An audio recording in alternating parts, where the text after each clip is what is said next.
وطن مادر دیدم از غم کباب است و جانم لرزه ها از اضطراب است.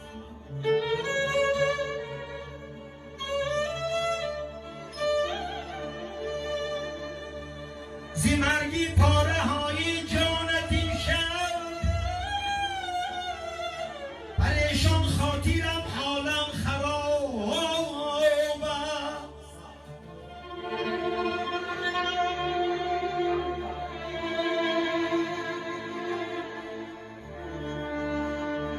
کجا امشب به چشمم خواب آید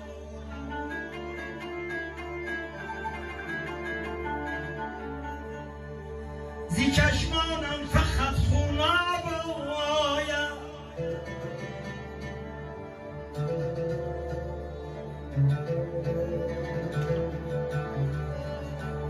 زی هر سوی جهان بر گوشم امشب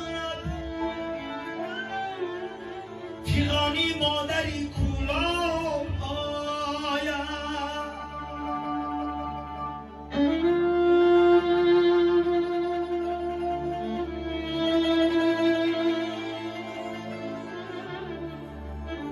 دو چشمم این سحرگاه گشته پر آب چو خواندم مرگ پیوندان بی خواب آبی نودم و فاتحه خواندم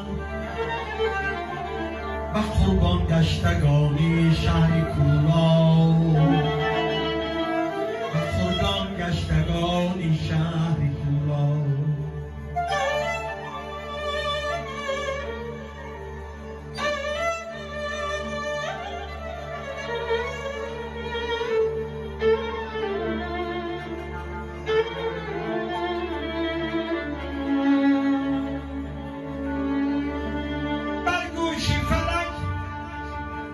خبر کی از شام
تا در کولاب شدم من آب شدم آب شدم آب شدم یک پادری ابری پر تبو تاب شدم بارانی تموز گشتم سیلاب شدم هم کشته و هم شریکی کولاب شدم هم کشته و هم شریکی کولاب شدم هم کشته و هم شریکی کولاب شدم